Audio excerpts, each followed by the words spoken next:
We are back, everyone, with another Kyle and Jader and Kyle review. Here we are. I'm Kyle. That's Jader. Jader, how you doing, man? You feeling dark? You feeling dark nighty today? Oh, I'm feeling great, man. I'm feeling great. Well, it's funny you should say that because here we are, the long-awaited return of a solo Batman movie. You got to see it early. Matt Reeves is directing this. It's not Ben Affleck. It's not Christian Bale. It's not Will Arnett. Robert Pattinson is stepping to this role as Batman, and Matt Reeves is new. What seems like it's going to be a trilogy because we don't just do one movie anymore. So, Jader, you saw this film. It's heavily anticipated. What did you think? One of my top of the year, man. Funny enough, man, I had like my top three of the year that I mean not top three, but like out of five of the year, I want to say I've already seen. So Scream was my number one. I was so anticipated Scream as a big Scream fan. Jackass and the Batman so far, man. So we've got quite the start to 2022. And Dog. Yeah. Oh, yeah. Dog the movie. But quick shout out to Warner Brothers for inviting us to go see his Pop Culture Pros. Thank you so much. It was a real treat, to be honest with you. It's one of these movies they did not allow any guest. It was just critics being able to watch this. So quick thank you. But yes, I got to see the Batman. Early, and I haven't stopped gushing about this film since I've seen it. It's been 48 hours since I've seen it, but I can't stop thinking about it. I had such a great time at the movie theater, practically smiling from ear to ear. It's kind of like felt like the Joker for about 3 hours. It was incredible film. I loved it. So this movie has been, I feel like, pushed back and in development for years now at this point. Like, I think ever since Justice League came out and they decided we're just not going to continue on with that franchise, they went in a new direction and casted a new Batman, and Ben Affleck left the role, and now Robert Pattinson's stepping in. It's been pushed back because of the pandemic too. It's finally out now. Was it worth the wait? What were your emotions as you were sitting down, and then I assume the logo just shined on the screen that the Batman's here? All right, man. So yes, let me tell you, I tried to skip every trailer for this film. I can't say that I didn't see. I think I saw the first one, if I'm not mistaken. Other than that, even going to the movie theater, whenever I would see the trailer start, I would look down, cover my ears, didn't want to hear anything, just because my anticipation was so high. But funny enough, the morning came when I woke up and I knew I was gonna watching, in a couple of hours. And usually, No Way Home was one of them where I was like, I try to just keep it down because we haven't gotten a great Batman film in a while. With the last couple of entries, maybe and that's including what we've gotten with the Snyderverse, even though he made up for it. But we just haven't gotten anything great. And even the Dark Knight Rises, I know we spoke about it earlier. It didn't hit like the Dark Knight for me. Still a great movie, but it just left me with I'm like, oh man, I wanted something just a little bit more. As I'm sitting down, this movie starts, and the first thing you see besides the Warner Brother and DC logo is literally the background. Boom, the Batman starts off rip. That's the first thing you see. Won't go into detail, obviously, of what's going on. This is going to be a non-spoiler review. But as I'm watching this movie, the first time you see Gotham, which is within the next, I want to say 2 minutes opening scene, something happens in the beginning and then they introduce you you see Gotham, right? And it looks so gothic and so dark that I'm like, man, this reminded me, and I'm going to keep saying this over and over with this review, of what Gotham looked like to me in the animated series, right? Reading some of the comics in the 90s when I started reading comics, it just felt really, really, really dark. And the movie overall is a very dark, somber film. It has its lines. There's some lines where you're gonna really laugh. When they throw the jokes do hit. And even it's crazy because you hear the theater laughing, but in the movie, everybody kind of has like a straight face, but it's just, it was done for comedic purposes. Does he disappear as someone is talking, and then they turn around and he's gone? It's funny enough that you say that. Every single Batman movie. It happens, but it's actually kind of like the opposite that happens, and it happens with Catwoman a lot. Oh, He'll be doing something, he just appears out of nowhere. She's like, "What the?" Like it's kind of like the opposite, where he's there instead of just disappearing, which I thought was really good. Wait, so let's do this for people who don't really know. What is the plot of this movie? What's happening? Because from what I can decipher, the trailers aren't really giving much in terms of plot. It seems like he's a fresh new Batman, and there's this villain, the Riddler, who looks like a serial killer at this point, who's setting up this elaborate scheme that heavily involves Batman. Is that right? Exactly it. So basically, what it is, it's it's the Riddler. So the Riddler is basically a sadistic serial killer attacking politicians in Gotham, and forces Batman to start investigating basically corruption that's happening within the city, and everything kind of interwebs with every single politician.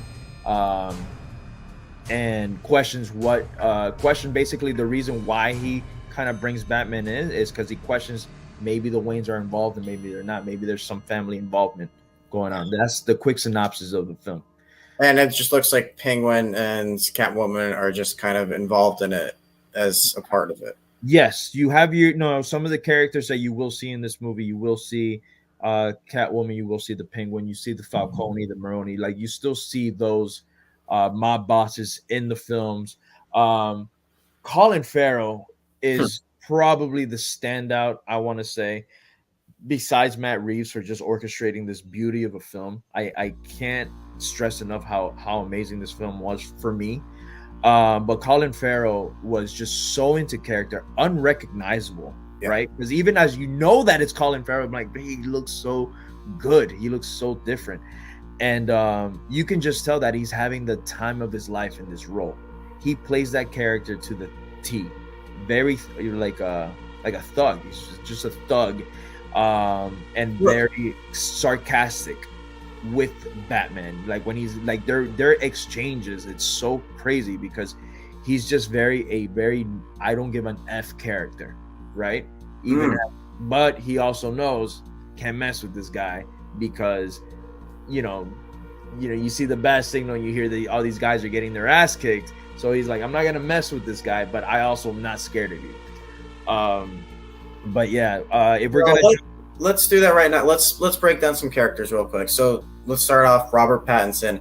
He's stepping into this role. Does it seem like there was a lot of pushback when he got casted to start because people just have this stigma of the Twilight Robert Pattinson? He's come a long way ever since then. Got cast as Batman. How is he? Okay, so I'm gonna give you one of my few negatives of the film. And it has to do with Robert Pattinson, but it has nothing to do with the way he portrays Batman or Bruce Wayne. It's more of going back for some things that I've said about in other reviews about grabbing a certain character that is beloved and putting him onto screen. Batman Bruce Wayne for me has always been this bulky big guy. Pattinson is he's just a little scrawny, right? And there's a scene where he's shirtless and he's just skinny. Again, this is year 2 of Batman. Just FYI. Did they make a point of that in this movie? Are they like not a spoiler? This is something that is said in the first 10-15 minutes of the film. It's only his second year as the Batman. All right. So there's a scene where he takes off his shirt and he just looks too skinny to the character that I've always envisioned. And, past iterations, past guys that have played have bulked up for this role. Right. So that's one of my negatives. If I had to pick a negative, it changes nothing. This man is amazing as Batman. Say what you say. I at me if you have to. He nails what a young Batman would be. He's an angry Batman. Detective Batman is something that we get, and it's something that I love so much about this film, is because we don't get that very much in any of the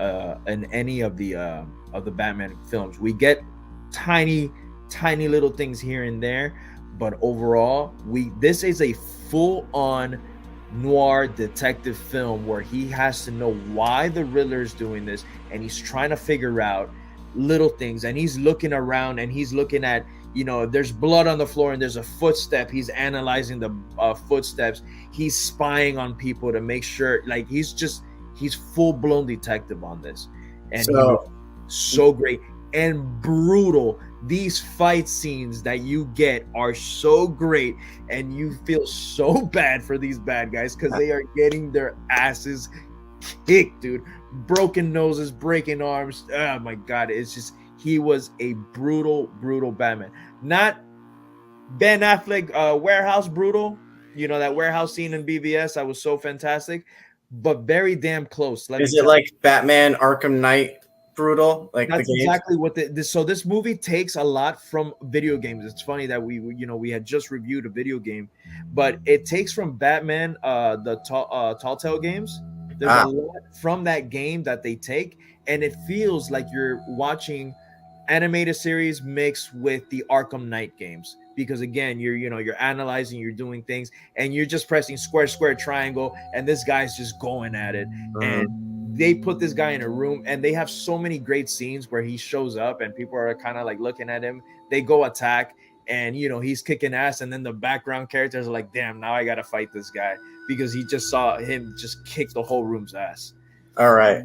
Yeah. So we talked about the hero. Riddler is one of my favorite villains. Him and Mr. Freeze, I'd say, are my two favorite Batman villains by far. And I feel like Riddler never really got his due. I know Jim Carrey did it. That movie's not good. I'm sorry. That movie's not. It's not a good movie. Shut your whore mouth, Kyle. It's not a good movie. Tommy Lee Jones. That's my childhood, man. I hate the next one, but I have a sweet spot for Batman Forever. Tommy Lee Jones looks like an extra from Mars Attacks. Like I couldn't stand that movie. Jim Carrey's fine, but it's goofy. It's not what we're used to now. This is a different take on the Riddler. Tell me this: how is Paul Dano's the Riddler? How's the character, and do we have riddles? My second complaint of the film, and last complaint of the film, to be completely honest with you, was that I needed more Riddler, because this guy, every time he was on screen, he just had me with, in awe. I wanted more of him. He does exactly what is needed to do in this movie. He basically just scares the crap out of Gotham, and takes no names. He doesn't care. He's very sadistic, which is not what we're used to, obviously, going back to Jim Carrey, or even before then with the Adam West times. And I feel so bad that I don't remember that guy's name. But yeah, dude. But he's basically like, it feels like kind of like a terrorist attack.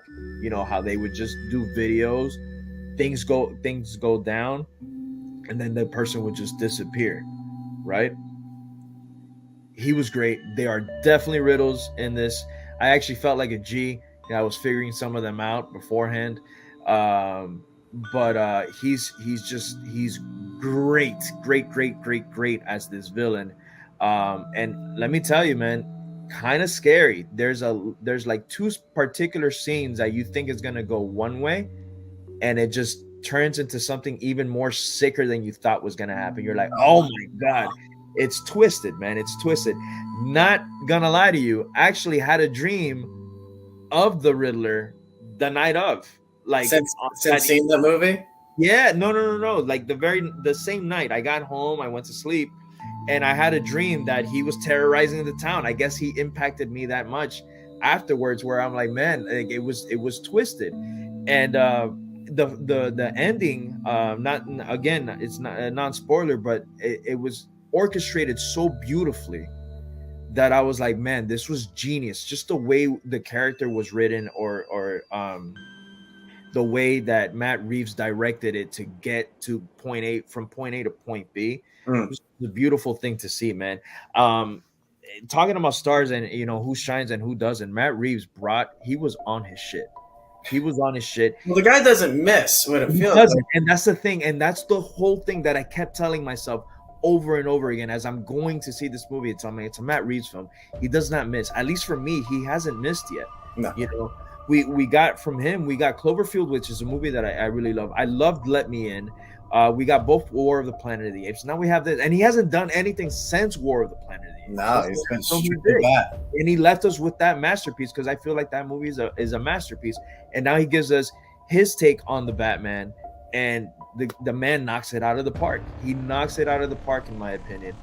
So let's hit some other characters real quick. Some side characters. We got Catwoman. You already talked about Penguin, so we got Catwoman, Zoe Kravitz. We got Alfred. Her chemistry, Zoe Kravitz chemistry with Robert Pattinson was amazing.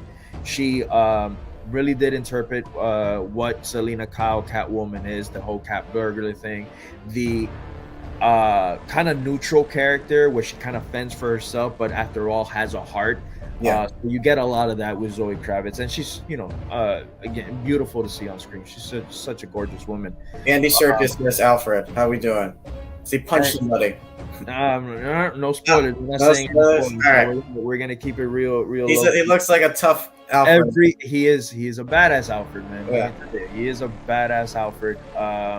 Jeffrey Wright. The Alfred character, just in general, is just someone that's so beloved. Mm-hmm. In every single, you had Michael Gollum in the Burton films. You had Michael Caine doing it.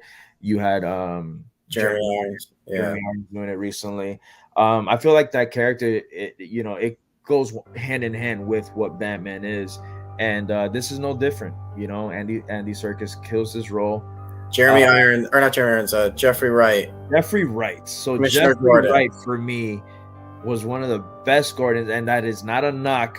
Again, that is not a knock to take that, Gary Oldman. Yeah, Gary Oldman is OG, man. But I think that's the partnership you see the most. You would think that it would be, from the previews I heard, that you get a lot of Batman and Catwoman, and they have a lot of on-screen time, but the person he spends the time with the most is Jeffrey Wright in this film. And Jeffrey Wright knows what Commissioner Gordon is about. He knows that he trusts the Batman when no one else does, and he has the Batman's back as Batman does to him. And it's just a beautiful thing seeing that again. They mentioned, it's been 2 years. I don't know who you are, but I know that I trust you out of all people. Their chemistry was so great, man. Everyone crushed it. Everybody brings their A game. I felt like this was gonna be kind of like a unanimous decision film where everybody was just gonna kind of love it. I had some critics that when I went to see it didn't like it. They felt it was too boring, too flushed out, and maybe I'm gushing about the film, and certain individuals might not like it. It is a very lengthy film.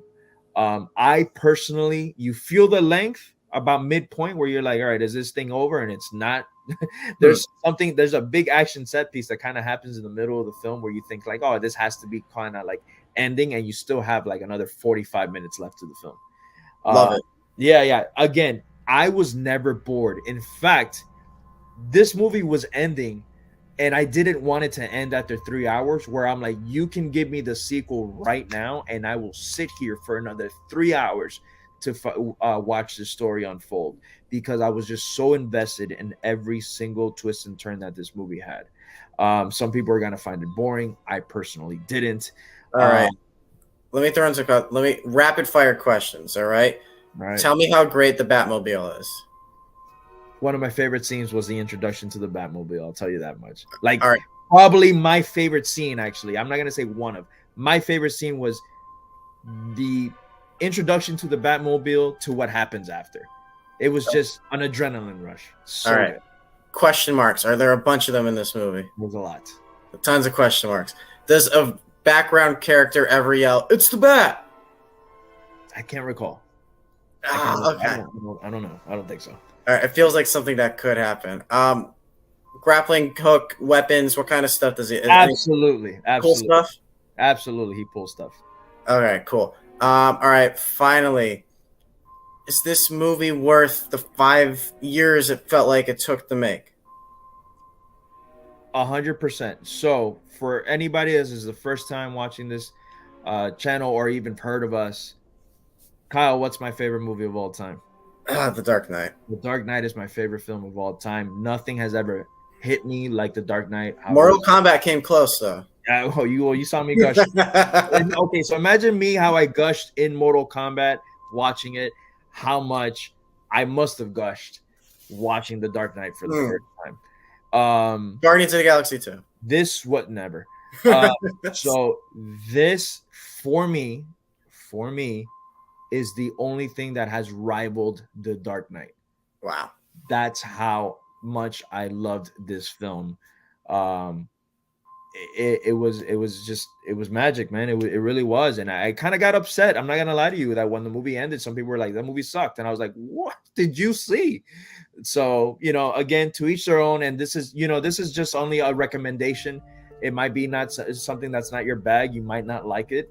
But I don't see anything like really, really wrong with this film, except for and again, my nitpicks was more that I wanted more, versus you gave me something that I completely didn't want, All right. So in the last review we did, which was Uncharted, I declared that the video game movie curse is over. I am here. I haven't even seen this movie yet. I am here to declare that the let's crap on DC movies train is over now too. We need to stop. Okay. I will go to Birds of Prey. Loved it. Zack Snyder's Justice League. I think it's basically the Justice League that we got. So the new Justice League is not canon. It is Zack Snyder's Justice League, which is canon. We don't consider the movie canon. So you can't say that the movie sucks now. The movie's amazing.